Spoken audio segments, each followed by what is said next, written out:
السلام علیکم۔ بسم اللہ الرحمن الرحیم۔ زبان کو محفوظ رکھنا۔ دنیا میں زیادہ تر جھگڑے زبان کی بے احتیاطی سے ہوتے ہیں، اور انسان سے جو بڑے بڑے گناہ بکثرت ہوتے ہیں ان کا تعلق بھی اکثر زبان سے ہی ہوتا ہے۔ اسی لیے اسلام نے بڑی تاکید فرمائی ہے کہ زبان کو قابو میں رکھا جائے، زبان کو قابو میں رکھا جائے اور ہر قسم کی بری باتوں سے بلکہ بے فائدہ باتوں سے بھی زبان کو روکا جائے، اور جب بات کرنے کی کوئی خاص ضرورت نہ ہو اور بات کرنے سے کسی نفع کی امید نہ ہو تو خاموش ہی رہا جائے۔ اسلام کی یہ تعلیم ان اہم تعلیمات میں سے ہے جن پر نجات کا دار و مدار ہے۔ حدیث شریف میں ارشاد فرمایا گیا ہے کہ جو شخص اپنی زبان اور اپنی زبان کا ذمہ لے لے کہ یہ دونوں غلط استعمال نہ ہوں گے تو میں اس کے لیے جنت کی ذمہ داری لیتا ہوں۔ حدیث نبی کریم صلی اللہ علیہ وسلم نے توحید، نماز، زکوٰۃ، روزہ، حج، صدقہ، تہجد اور جہاد کا ذکر فرمانے کے بعد حضرت معاذ بن جبل رضی اللہ تعالیٰ عنہ سے پوچھا کہ کیا میں تمہیں ان سب کی جڑ نہ بتاؤں؟ حضرت معاذ رضی اللہ تعالیٰ عنہ نے عرض کیا کہ یا رسول اللہ ضرور بتائیں۔ آپ صلی اللہ علیہ وسلم نے اپنی زبان مبارک پکڑ کر ارشاد فرمایا کہ اس کو روکے رکھو، یعنی زبان کو۔ حدیث رسول اللہ صلی اللہ علیہ وسلم نے ارشاد فرمایا کہ جب صبح ہوتی ہے تو تمام اعضاء زبان کی خوش آمدید کرتے ہیں اور اس سے کہتے ہیں کہ تو ہمارے معاملہ میں خدا سے ڈر، کیونکہ ہم تیرے ہی ساتھ بندھے ہوئے ہیں۔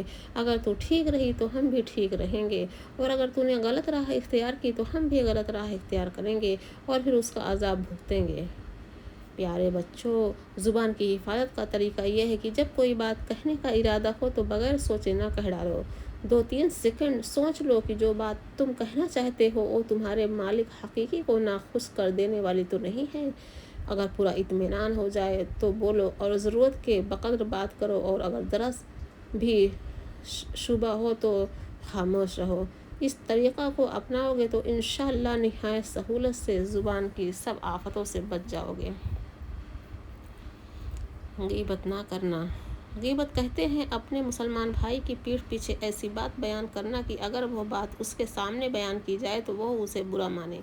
مثلاً کوئی شخص واقعی کانا ہے، لیکن اگر کوئی شخص اس کے روبرو اس کو کانا کہے گا تو اسے ناگوار ہوگا، پس اس کی پیٹھ پیچھے اس کو کانا کہنے سے غیبت ہوگی۔ اور اگر غیبت کے بارے میں اللہ پاک کا ارشاد ہے وَلَا يَغْتَبْ بَعْضُكُمْ بَعْضًا أَيُحِبُّ أَحَدُكُمْ أَن يَأْكُلَ لَحْمَ أَخِيهِ مَيْتًا فَكَرِهْتُمُوهُ، کوئی کسی کی غیبت نہ کیا کرے۔ کیا تمہیں یہ بات پسند ہے کہ اپنے مرے ہوئے بھائی کا گوشت کھاؤ؟ اس کو تو تم ناپسند کرتے ہو۔ اس آیت میں اللہ پاک نے غیبت کرنے والے کو مردار خوار قرار دیا ہے، بلکہ بدترین قسم کا مردار خوار جو اپنے مرے ہوئے بھائی کا گوشت کھاتا ہے۔ پیارے بچوں، اس سے تم اندازہ کر سکتے ہو کہ غیبت کتنی بری چیز ہے۔ حدیث نبی کریم صلی اللہ علیہ وسلم نے ارشاد فرمایا کہ غیبت زنا سے زیادہ بری چیز ہے۔ صحابہ کرام رضی اللہ تعالیٰ عنہ نے پوچھا کہ یا رسول اللہ، غیبت زنا سے زیادہ بری چیز کیوں کر ہے؟ حضرت صلی اللہ علیہ وسلم نے ارشاد فرمایا کہ انسان اگر زنا کرتا ہے اور پھر توبہ کرتا ہے تو اللہ پاک اس کو بخش دیتے ہیں، مگر غیبت کرنے والوں کی اس وقت تک بخشش نہیں ہوتی جب تک وہ شخص معاف نہ کر دے جس کی غیبت کی ہے۔ غیبت کرتے ہوئے جو بات کہہ رہا ہے اس کا جھوٹ ہونا شرط نہیں ہے۔ اکثر غیبت کرنے والے کہا کرتے ہیں کہ ہم تو سچ کہہ رہے ہیں، پھر غیبت کیا ہوئی؟ یاد رکھو کہ یہ خیال محمل ہے، کیونکہ غیبت تو جب ہی ہوتی ہے جب وہ بات سچ ہو۔ اگر جھوٹی بات کہے گا تو وہ بہتان ہوگا جو غیبت سے بھی بڑھ کر گناہ ہے۔ اگر کوئی شخص کسی کے بارے میں کہے کہ فلاں کا مکان ایسا ہے جیسے اس کا باپ ہے، بد اخلاق ہے، تو اس سے بھی غیبت ہو جائے گی، کیونکہ غیبت جس طرح کسی کے ذاتی صفات سے ہوتی ہے اسی طرح اس سے متعلق چیزوں کے صفات سے بھی ہوتی ہے۔ غیبت جس طرح زبان سے ہوتی ہے اسی طرح اشارے سے بھی ہوتی ہے۔ مثلا کسی کا نام لے کر ایک آنکھ بند کر لی اس اشارہ کے لیے کہ وہ کانا ہے، ہاتھ سے اشارہ کیا اس کے ٹھگنے ہونے کا یا موٹے ہونے کا، تو یہ بھی غیبت ہے۔ غیبت قلم سے لکھنا بھی جائز نہیں ہے، چاہے خط میں لکھے چاہے کتاب میں۔ غیبت کا سننا بھی جائز نہیں ہے، سننے والا بھی غیبت کے گناہ میں شریک مانا جاتا ہے۔ پس سننے والے کو چاہیے کہ غیبت کرنے والے کو روک دے، اور اگر نہ روک سکتا ہو تو وہاں سے چلا جائے۔ صبر اور شکر۔ اس دنیا میں دکھ، درد اور رنج، تکلیف بھی ہے، اور عیش و مسرت اور خوشی، شادمانی بھی ہے، اور سب کچھ اللہ تعالیٰ کی طرف سے اور انہی کے حکم فیصلہ سے ہوتا ہے۔ بس مسلمان کو چاہیے کہ جب کوئی مصیبت پیش آ جائے تو مایوس نہ ہو بلکہ صبر کرے، اور دل میں یہ یقین تازہ کر لے کہ یہ سب کچھ اللہ تعالیٰ کی طرف سے ہے اور وہی مجھے اس مصیبت سے نجات دینے والے ہیں۔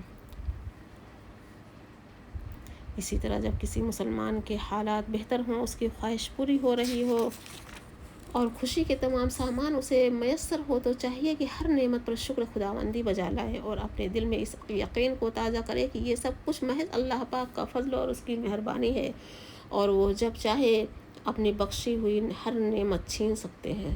صبر شکر اسلام کی خاص تعلیمات سے ہے۔ ان کا سب سے بڑا فائدہ یہ ہے کہ بندہ ہر حال میں خدا سے وابستہ رہتا ہے، اور دوسرا فائدہ یہ ہے کہ مسلمان کبھی مصیبتوں اور ناکامیوں سے گھبراتا نہیں ہے اور دنیا کے حقیر سامان پر وہ کبھی گھمنڈ نہیں کرتا۔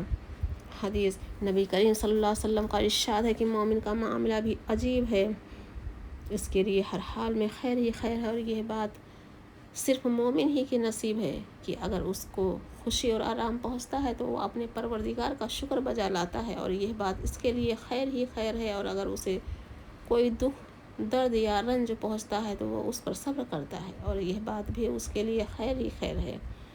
حدیث رسول اللہ صلی اللہ علیہ وسلم نے بیان فرمایا کہ اللہ تعالیٰ نے حضرت عیسیٰ علیہ السلام سے فرمایا کہ اے عیسیٰ، میں تمہارے بعد ایک امت پیدا کروں گا جن کی حالت یہ ہوگی جب ان کو ان کی خواہش کے مطابق نعمتیں ملیں گی تو وہ اللہ تعالیٰ کی تعریف کریں گے، اور جب ان پر ناخوشگوار حالات آئیں گے تو وہ صبر کریں گے اور ثواب کے امیدوار رہیں گے، حالانکہ ان میں کوئی بخصوص بردباری اور عقلمندی نہ ہوگی۔ حضرت عیسیٰ علیہ السلام نے عرض کیا کہ الہی، جب ان میں بردباری اور عقلمندی نہ ہوگی تو وہ خوشحالیوں میں شکر اور مصیبتوں پر صبر کیوں کریں گے؟ اللہ پاک نے ارشاد فرمایا کہ میں ان کو اپنے بردباری اور علم میں سے کچھ حصہ دوں گا۔ پیارے بچوں، ہم وہی امت ہیں جس کی خبر اللہ پاک نے حضرت عیسیٰ علیہ السلام کو دی تھی۔ بس ہمارا کردار صبر شکر ہونا چاہیے، مصیبتوں میں مایوس ہونا اور خوشحالیوں میں مست ہو جانا ہمارا شیوا نہیں ہے، یہ بات کبھی نہ بھولنی چاہیے۔ زیادہ نہ کھانا، مومن کی شان یہ ہے کہ وہ کم کھاوے۔ حدیث شریف میں ارشاد فرمایا گیا ہے کہ مومن ایک آنت میں کھاتا ہے۔ حدیث نبی کریم صلی اللہ علیہ وسلم نے ارشاد فرمایا کہ انسان نے پیٹ سے بدتر کوئی برتن نہیں بھرا، یعنی پیٹ اگر بھر جاوے تو وہ بہت برا برتن ہے، اس کے بھرنے سے اتنی برائیاں پیدا ہوتی ہیں کہ بیان نہیں کی جا سکتی۔ حدیث حضور اکرم صلی اللہ علیہ وسلم نے ارشاد فرمایا کہ انسان کے لیے بس اتنے لقمے کافی ہیں جو اس کی پیٹ کو سیدھا رکھے، لیکن اگر زیادہ کھانا ہی منظور ہو تو چاہیے کہ پیٹ کے 3 حصے کرے، ایک حصہ کھانے کے لیے، ایک حصہ پانی کے لیے اور ایک حصہ سانس لینے کے لیے۔ حدیث حضور اکرم صلی اللہ علیہ وسلم کا یہ بھی ارشاد ہے کہ قیامت کے دن سب سے زیادہ بھوکا وہ ہوگا جو دنیا میں سب سے زیادہ پیٹ بھر کر کھاتا ہے۔ پیارے بچوں، یاد رکھو، بہت سے گناہ پیٹ کے زیادہ پالنے سے ہوتے ہیں، لہٰذا مزے دار کھانے کے پابند نہ بنو، حرام روزی سے بچو۔ جب کھانا کھاؤ تو حد سے زیادہ پیٹ نہ بھرو بلکہ 2-4 لقموں کی بھوک رکھ کر کھاؤ، اس میں بہت سے فائدے ہیں، دل صاف رہتا ہے، عبادتوں میں لذت معلوم ہوتی ہے، نفس سرکشی سے باز رہتا ہے اور طبیعت ہلکی رہتی ہے۔ غصہ نہ کرنا، بری عادتوں میں غصہ نہایت ہی خطرناک اور بہت ہی بری عادت ہے۔ غصہ کی حالت میں انسان کو نہ اللہ تعالیٰ کے احکام کا خیال رہتا ہے، نہ اپنے نفع اور نقصان کا دھیان رہتا ہے، اور انسان پر شیطان کا قابو جیسا غصہ کی حالت میں ہوتا ہے ایسا کسی دوسری حالت میں نہیں ہوتا۔ یوں سمجھو کہ انسان اس وقت اپنے قبضہ میں نہیں ہوتا ہے بلکہ شیطان کی مٹھی میں ہوتا ہے۔ اسی وجہ سے غصہ کی حالت میں انسان کبھی کفر یہ باتیں بھی بکنے لگتا ہے۔ حدیث شریف میں فرمایا گیا ہے کہ غصہ دین و ایمان کو اس طرح خراب کر دیتا ہے جس طرح ایل و شہد کو خراب کر دیتا ہے۔ حدیث ایک شخص نے حضور اکرم صلی اللہ علیہ وسلم سے عرض کیا کہ حضرت مجھے کوئی وصیت فرمائیے۔ آپ صلی اللہ علیہ وسلم نے ارشاد فرمایا کہ غصہ نہ کیا کرو۔ اس شخص نے پھر اپنی وہی درخواست کی بار دہرائی، مگر آپ صلی اللہ علیہ وسلم نے ہر بار یہی فرمایا کہ غصہ نہ کیا کرو۔ اور غصہ ختم کرنے کی تدبیر حدیث شریف میں یہ بیان فرمائی گئی ہے کہ جب کسی کو غصہ آئے اور وہ کھڑا ہو تو چاہیے کہ بیٹھ جائے۔ بیٹھنے سے اگر غصہ ختم ہو جائے تو بہتر ہے، ورنہ لیٹ جائے، انشاءاللہ اس تدبیر سے غصہ ختم ہو جائے گا۔ لیکن بچوں یاد رکھو، اسلام نے جس غصہ کی ممانعت کی ہے اس سے وہ غصہ مراد ہے جو نفسانیت کی وجہ سے ہو اور جس سے مغلوب ہو کہ انسان شریعت کے احکام کا پابند نہ رہے، اور جو غصہ اللہ تعالیٰ کے لیے ہو اس میں حد سے تجاوز نہ ہو، تو وہ کمال ایمان کی نشانی ہے۔ حسد نہ کرنا، کسی کو کھاتا پیتا پھلتا پھولتا عزت و آبرو سے رہتا ہوا دیکھ کر دل میں جلنے اور رنج کرنے اور اس کی زوال سے خوش ہونے کو حسد کہتے ہیں۔ حسد بہت بری چیز ہے، حسد کرنے والے کی ساری زندگی تلخی میں گزرتی ہے۔ اس لیے پیارے بچوں، اس آفات سے نکلنے کی بھی بہت کوشش کرنی چاہیے، اور اس کا علاج یہ ہے کہ دل میں سوچو کہ ہمارے حسد کرنے سے ہمارا ہی نقصان ہے، اس کا کیا نقصان، اور ہمارا نقصان یہ ہے کہ نیکیاں برباد ہو جاتی ہیں۔ حدیث شریف میں ہے کہ حسد نیکیوں کو اس طرح کھا جاتا ہے جس طرح آگ لکڑی کو کھا لیتی ہے، اور جس پر حسد کیا ہے اس کا کوئی نقصان نہیں، کیونکہ حسد سے اس کی نعمت ختم نہ ہوگی بلکہ اس کا تو نفع ہے کہ حسد کرنے والے کی نیکیاں اس کے پاس چلی جائیں گی۔ جب ایسی ایسی باتیں سوچ چکو تو پھر یہ کرو کہ اپنے دل کو نرم کر کے دوسروں کے سامنے اس شخص کی تعریف کرو، اس سے ملنا ہو تو اس کی تعظیم کرو۔ یاد رکھو، پہلے